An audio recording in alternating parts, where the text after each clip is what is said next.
쉽게 말해서 최근 고점 대비 저점이 한 5,000포인트가 빠진 거죠. 미국 대통령 선거가 있을 때마다 거기에 관련된 증시에 대한 변화들과 상황들에 대해서 판단을 했었는데 최근같이 이렇게 급락의 상황이 나타난 것은 처음입니다. 저는 지금 현재 미국 주식에 투자되어진 분들 같은 경우에는 조만간에, 저는 빠르면 이번 주, 늦어도 다음 주 정도 선에서는 반등의 흐름과 시장의 변화의 모습이 나타날 것으로 판단하고 있기 때문에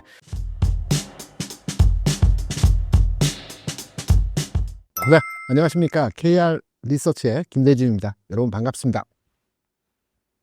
현재 미국 증시 상황을 전해주신다면요? 많이 빠졌죠. 미국 증시 투자하시는 분들이 많으세요.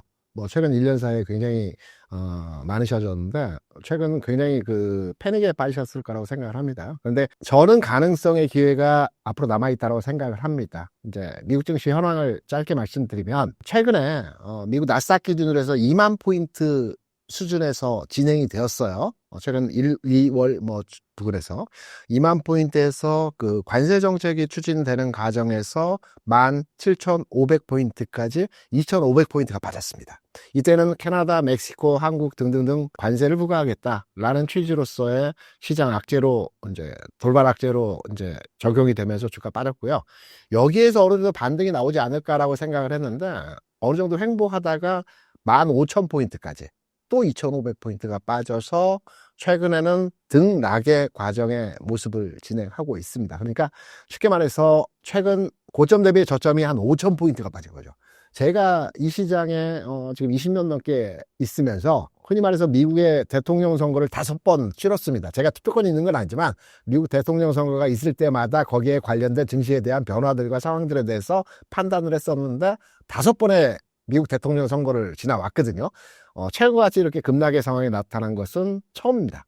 그래서 저는 지금 현재 미국 주식에 투자되어진 분들 같은 경우에는 조만간에, 저는 빠르면 이번 주, 늦어도 다음 주 정도 선에서는 반등의 흐름과 시장의 변화의 모습이 나타날 것으로 판단하고 있기 때문에 힘드셔도 조금만 기다리신다는 측면으로 접근을 해 보시는 게 어떠할까라고 생각을 하면서 미국 증시 상황 짧게 말씀을 드렸습니다.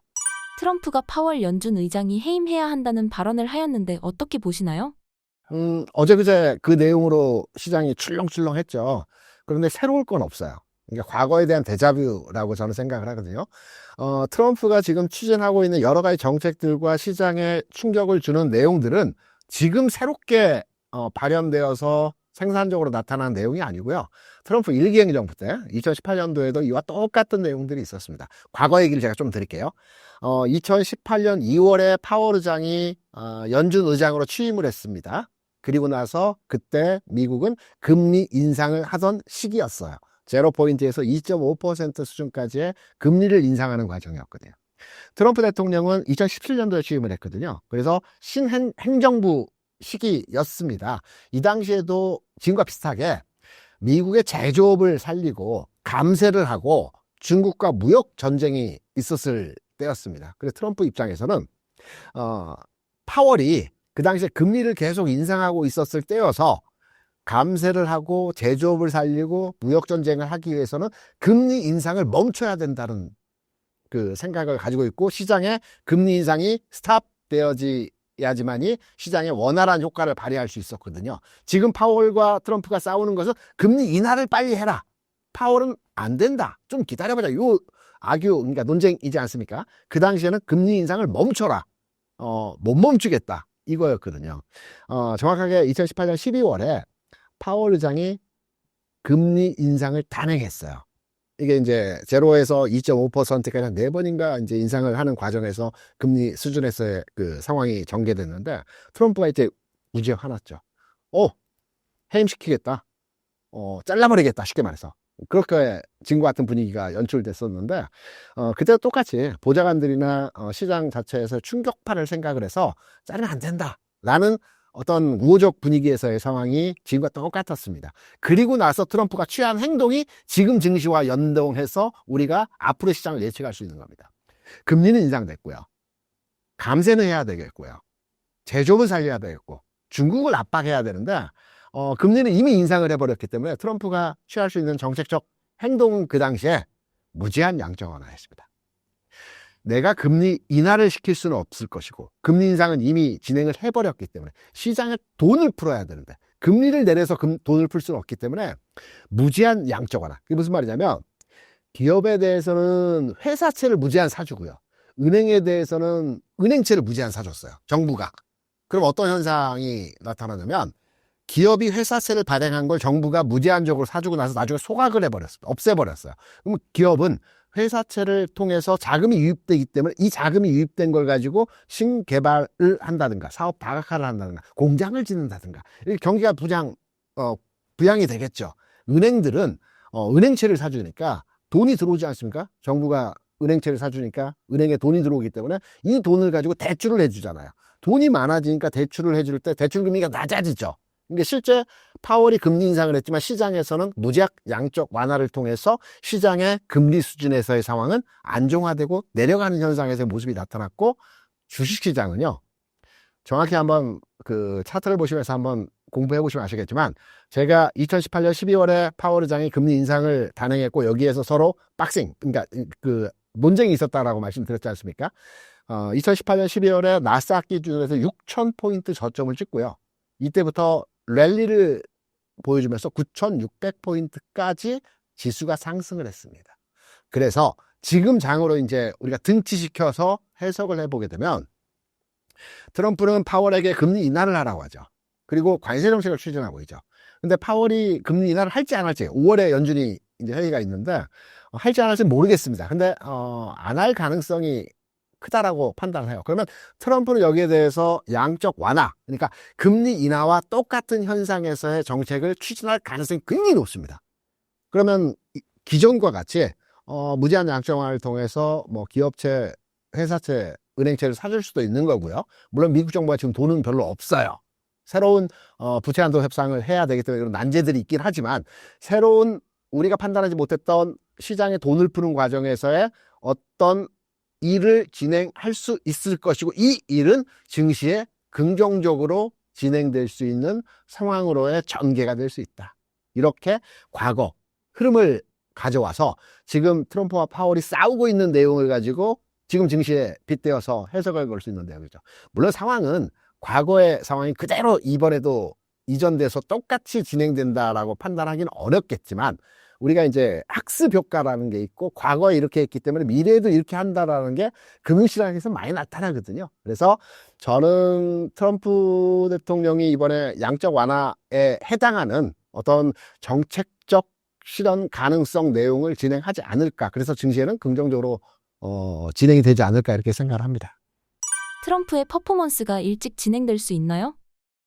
우리가 이제 잘 생각해야 될 거, 관세 정책을 트럼프가 추진하고 있지 않습니까? 뭐 중국에 뭐 100%가 넘는 관세, 그리고 우리나라도 25%, 다른 나라 뭐 30% 수준 뭐 관세 정책을 추진하는데 이게 과연 미국 이외의 국가에 대해서 니들이 무역 수지 흑자를 발현시켰기 때문에 니들은 이제 손해를 좀 보고 우리가 좀 싸게 살 거야. 이 내용이 아닙니다. 트럼프가 관세 정책을 추진하는 것은. 트럼프가 관세 정책을 추진하는 기본적인 내용은 미국에는 제조시설이 없어요. 거의 자동차 몇 개 그 부품 제조회사, 완성차 몇 개 회사만 제조시설이 있고요. 대부분 서비스입니다. 미국 금융과 서비스의 국가입니다. 그러니까 실제적으로 미국에서의 근로자들이 취업할 데가 없습니다. 그러니까 미국에서 맨날 나오는 게 물가와 고용에 대한 데이터가 나오지 않습니까? 그래서 고용 창출을 위한 관세 정책이거든요. 무슨 말이냐면 상대국이 미국에 공장을 지으라는 내용이 아니고요. 이 공장을 짓기까지 시간도 많이 걸리고 공장을 지을 수도 있겠으나 기본적인 의도는 미국 기업들, 그러니까 예를 들어 나이키 같은 경우는 공장이 다 인도네시아에 있어요. 미국 내에 거의 없습니다. 동남아 쪽 태국, 베트남, 인도네시아에 공장이 있어요. 이 제조시설을 미국 기업의 제조시설을 해외에 나간 제조시설을 다 미국으로 가져오라는 겁니다. 애플도 마찬가지죠.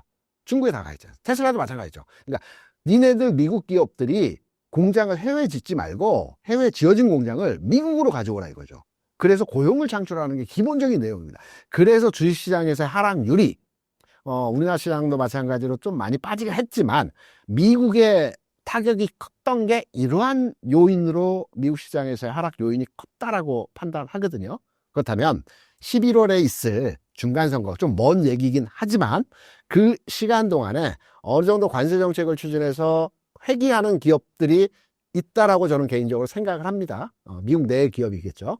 그러면 일자리 창출이 늘어날 것이고, 그러면 고용, 굉장히 미국인들이 정서적으로 중요하게 생각하는 게 물가도 중요하겠으나 그보다 중요한 게 일자리거든요. 일자리가 이민자 출국도 마찬가지로 일자리를 점유하기 때문에 이민자 출국을 진행하는 거거든요. 그래서 일자리가 늘어나고 이거에 대한 중간 성격의 선거 평가도 긍정적으로 진행될 가능성이 높다. 다만 내년 중간 선거까지 시간이 많이 남았는데 이 기간 동안에 트럼프의 이 정책이 먹히느냐가 중요하겠죠. 반대급부가 요즘 많지 않습니까? 중국도 그렇고. 그래서 이 부분은 좀 더 지켜봐야 되겠으나 궁극의 추구하는 방향은 이 방향으로 진행되는 내용이다. 그래서 시장을 우리가 판단하고 해석하는 데 있어서도 이 내용을 접목시켜서 이해를 해야 된다라고 생각합니다. 하락 중 주목하면 좋을 종목 및 섹터는 어떤 것이 있을까요? 국내 시장을 말씀하시는 거죠. 첫 번째는 반도체입니다.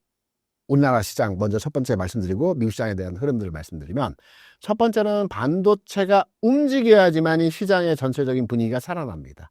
단순하게 반도체 이외의 작은 종목들의 흐름들, 최근에 정책주들이 많이 움직이고 조선이나 방산주들이 최근에 움직임의 흐름을 보여줍니다. 그런데 조선이나 방산이나 정책주가 움직여서 시장을 움직이지는 못합니다. 반도체가 먼저 움직여야 돼요. 제가 시장의 분위기는 빠르면 이번 주 다음 주 정도 선에서 개선되는 현상에서의 모습을 만들어 갈 것이라는 말씀을 드렸죠. 그럼 반도체가 먼저 움직이고 분위기가 호전된 상황 하에서 나머지 종목들이 따라가는 형태에서의 모습들이 나타날 가능성이 높고요. 그러면 반도체를 사야 되겠죠, 현 시점에서. 그럼 반도체 내에서는 투탑 삼성 하이닉스가 있을 거고요. 좀 무겁다 라고 판단하면 소부장단에서 소재주를 사야 됩니다. 소재주 종목에 대한 국내 시장에서의 관심도가 필요하다라고 생각이 되고 있고요. 미국 시장은 주시장에서 가장 큰 재료, 그러니까 호재성 재료가 가장 크게 우리가 생각하는 주시장에서 재료가 뭐냐면은 낙폭과대입니다. 신약 개발, 수출, 데이터 이런 게 아니고요. 많이 빠졌다라는 게 주시장에서 가장 큰 재료입니다. 그러면 최근에 미국 시장 내에서 많이 빠진, 그러니까 개별주가 아니고 대형주겠죠. M7이겠죠. M7 내에서 많이 빠진 종목들 위주로 해서 이들 종목의 리바운딩이 세게 나올 자리이기 때문에 미국 시장은 가볍습니다. 판단이 쉽습니다. 많이 빠진 M7 종목으로 투자를 하셔야 할 시점이 아닐까 이렇게 생각합니다. M7 주식 중에 대표님께서 주목하고 있는 건 무엇인가요?